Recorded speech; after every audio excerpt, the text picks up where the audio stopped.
First of all, for those of you who are not familiar with my work, I create multicultural characters, so characters from lots of different backgrounds. So before the present is the new future, a bit about the past is that I grew up in a family that was everything, multiracial, multicultural, black and white, Caribbean, Irish American, German American. There was like Dominican music blasting from, stereo. It was just, there were Christians and Jews. That's a long story filled with intrigue and interfaith guilt and shame. But, it was just, I was totally immersed in this world that was, filled with everybody. And then I went on to the United Nations school, and that just completely... So I began sort of developing these voices and these people, all of whom were loosely based on people I really know. And so, for example, in performing them, I would really try to inhabit them. And for example, I don't really talk like that, but that was one of my people. And I am going to bring a few of my friends, I think of them as my friends, to this stage in the spirit of the idea that the present is the new future in sort of a meta way, because I thought about it, and the future for me, what can be so frightening is that I don't know what's coming. I don't know if that's true for other people, but that notion of, thinking about how we can kind of understand the future and predict outcomes, for me, it's terrifying to not know what might be coming. And so the idea that there are questions that I've never seen that my people are going to answer, and some of these characters have been with me for ages, some of them don't even have names. I don't know what's going to happen. I don't know what's coming. And all I can do is remind myself that I told Chris I'd fly by the seat of my pants, and now that I'm up here, it sort of feels like that dream where you don't have any pants on. And so I suppose I'm going to be flying by the seat of my ass. That said, let's just see who comes out. May we have the first question? Do you ever get headaches from the microchips implanted in your brain? Right. Okay. Well, first of all, I'll just say that I hope you can hear me okay. My name is Lorraine Levine, and the idea of microchips implanted in my brain, frankly, just putting on my glasses reminds me of, thank God I'm not wearing the Google glasses. No offense to them. I'm glad that you all enjoy them, but at my age, just putting on the regular ones I have already gives me too much information. Do you understand what I'm saying to you? I don't need to know more. I don't want to know. That's it. That's enough. I love you all. You're wonderful. It's fabulous to be here with such big machas again this year. Mwah. Okay, next question. Next, please. Is dating boring now that humans reproduce asexually? Who do we got?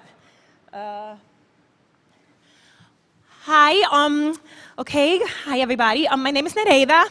I just want to say, first of all, that dating is never boring under any circumstance.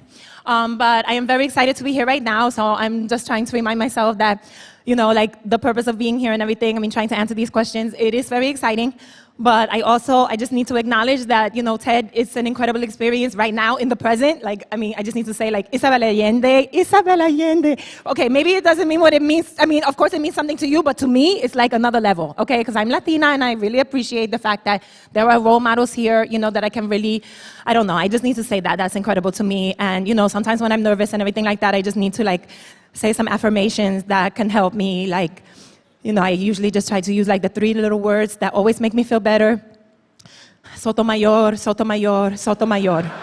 It really helps me to get grounded. Now I can use Allende, Allende, Allende. And, I just need to say it. It's so incredible to be here. And I knew that we were going to have these questions. I was so nervous. And I was thinking just oh my God. And it reminded me, because I've had some especially since the last time we were here at TED, it was unbelievable. And then right after that, so many crazy things happened. We ended up going to the White House to perform. That was amazing. And I'm standing there. And I was just please don't say, oh my God, don't say, oh my God. And I just kept saying it, oh my God, oh my God. And, I kept thinking to myself, President Obama has to come up here at the same podium. And I'm standing here saying, oh my God, it's the separation of church and state. I couldn't process. It was really too much. So I think I've lost my way. But what I wanted to say is that dating, for me, as far as I'm concerned, however you reproduce, as long as you're enjoying yourself and it's with another consenting asexual, I don't know. You know where I'm going with that. Okay, ciao. Gracias. Okay. Okay, next question. What are your top 5 favorite songs right now? Yeah. All right, well, first of all, I'm going to say, you know what I'm saying, I'm the only dude up here right now. My name is Rashid, and I've never been at TED before, you know what I'm saying? I think Sarah Jones, maybe she didn't want me to come out last time, I don't know why, you know what I'm saying? Obviously, I would be like a perfect fit for TED, you know what I'm saying? You know, first of all, that I'm in hip-hop, you know what I'm saying? I know some of y'all maybe not really as much into the music, but the first way y'all can always know, you know what I'm saying, that I'm in hip-hop is because I hold the microphone in the official MC posture. Y'all can see that right there. That's how you hold it. All right, so you get your little tutorial right there. But when Sarah Jones told me we was going to come up here, I was like, bet, you know what I'm saying? TED, it's real fly. Y'all got a whole lot of dope, you know what I'm saying, shit going on and everything. But she was like, yeah, we're going to have to answer like some random questions. Just like, and I was like, what the hell is that? You know what I'm saying? Just stand up there and answer some random questions. I don't want to, I mean, it's like an intellectual stop and frisk. You know what I'm saying? I don't want to be standing up there just, or getting interrogated and whatnot. That's what I'm trying to leave behind in New York. You know what I'm saying? So anyway, I would have to say my top 5 songs right now is all out of my own personal catalog. You know what I mean? So if you want to know more about that, you know what I'm saying, we could talk about the anti-piracy and all that. But as far as I'm concerned, you know, I believe in Creative Commons. And I think it's real important that, you know, that needs to be sustainable and everything. And I mean, as far as I'm concerned, I mean, this right here, this is an environment I would like to sustain. You know what I mean? But just saying, if y'all interested in the top 5 songs, you need to holler at me. You know what I'm saying? All right? In the future or the present. Yeah. Enjoy the rest of it. Okay, next question. What do we got? How many of your organs have been through?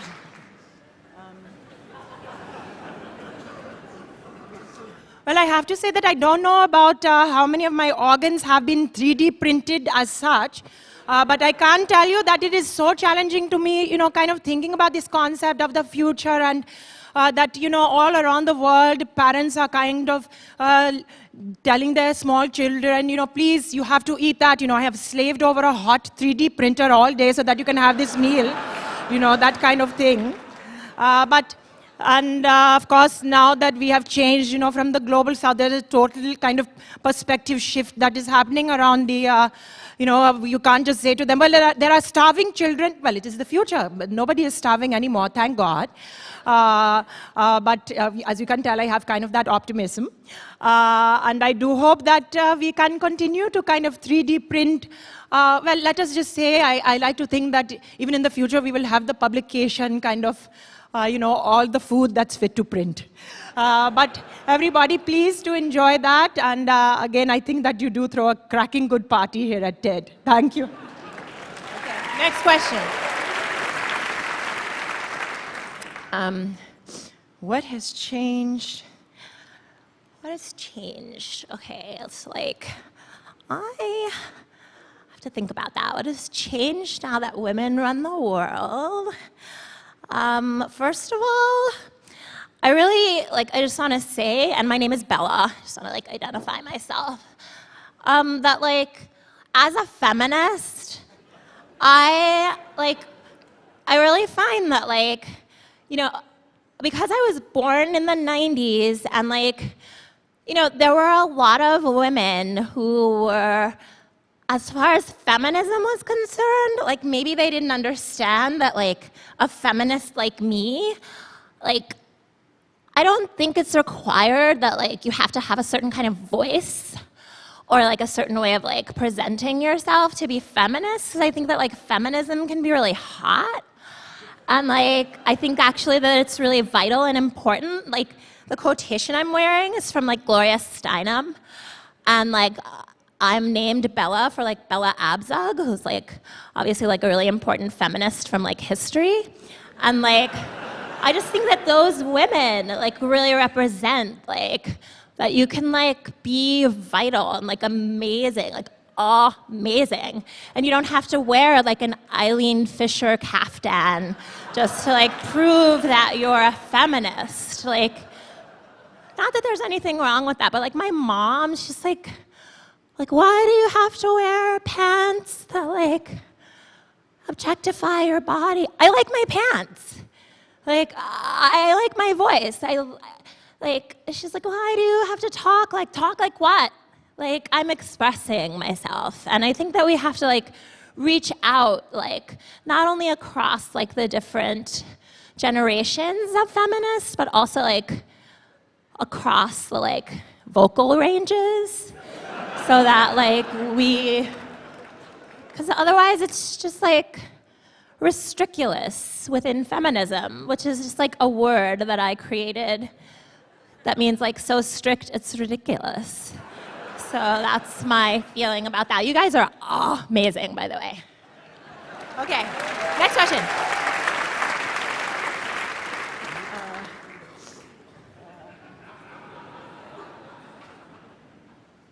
Yeah, you know what? So, my name is Joseph Mancuso. First of all, I just want to say that I appreciate that TED in general has been a pretty orderly crowd, pretty orderly group. You know, I just have to say the whole thing with baldness and, you know, here's the thing. As long as the woman, in my case, because it's a modern world, do whatever you want to do. I don't have any problem with anybody. Enjoy yourself. LGBTQLMNOP. All right? But, you know, as far as I'm concerned, attractiveness, women don't really care as much as you think they do about the, you know, I mean, I remember hearing this woman, she's, you know, she loved her husband, it's the sweetest thing. It's a pretty young girl, you know, and this guy's older. And, you know, she said she would love him even if he had snow on the roof or even if it melted and disappeared altogether. You know, as far as I'm concerned, it's about the love. Am I right or am I right? So that's it. That's it. That's it. I don't got nothing more to say. Keep your noses clean. All right. Next question. Have you ever tasted meat that's not lab grown?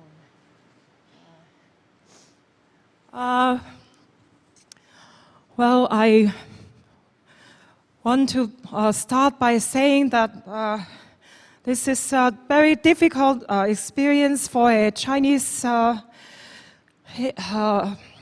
American. I don't know what to call myself now because I have really my Chinese identity, but my kids, they are American Chinese.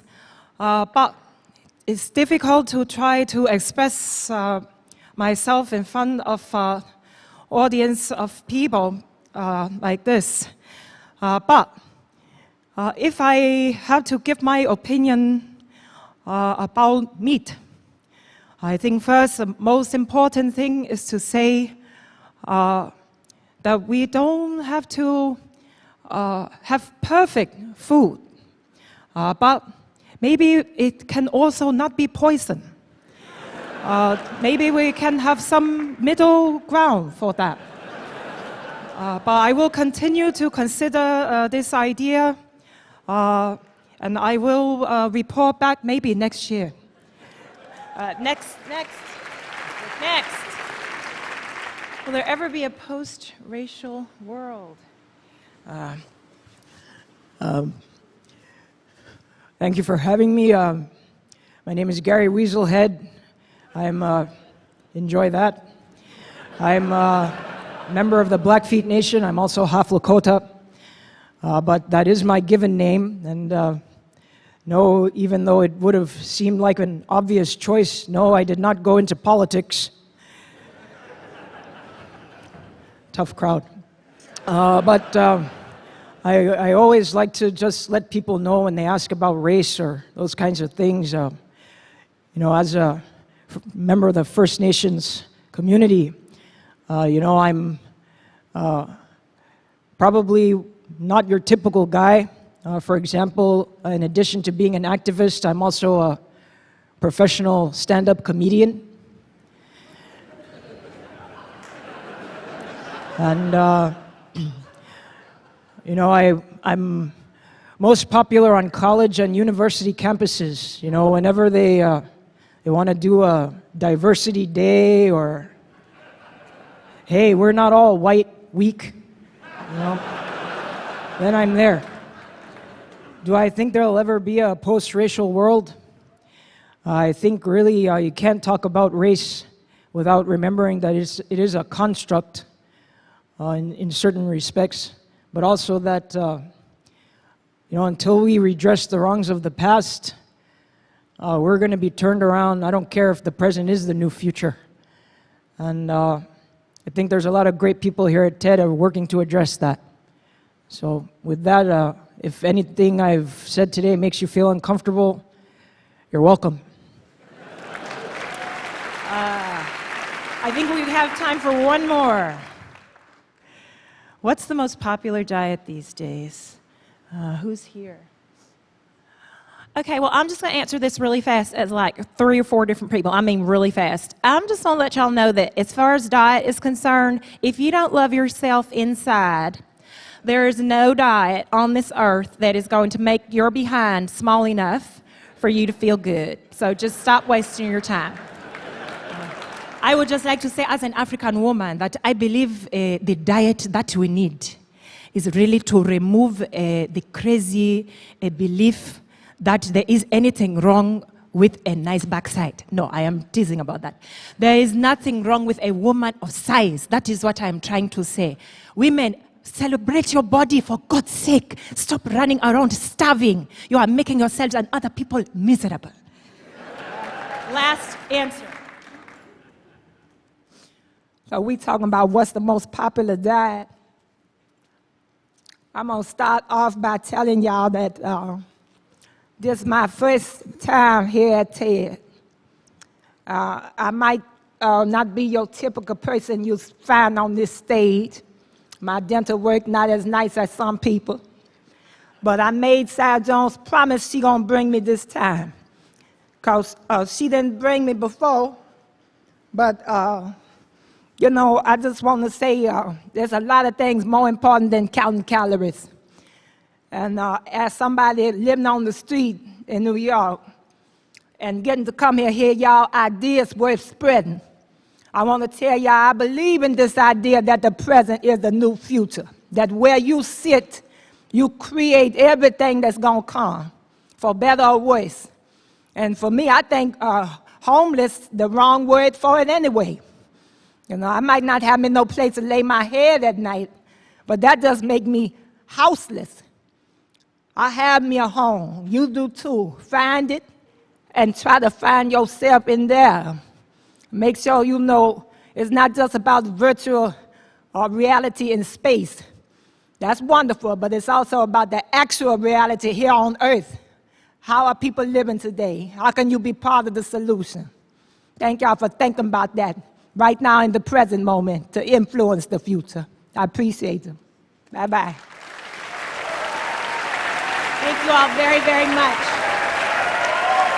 Thank you for trusting me, Chris.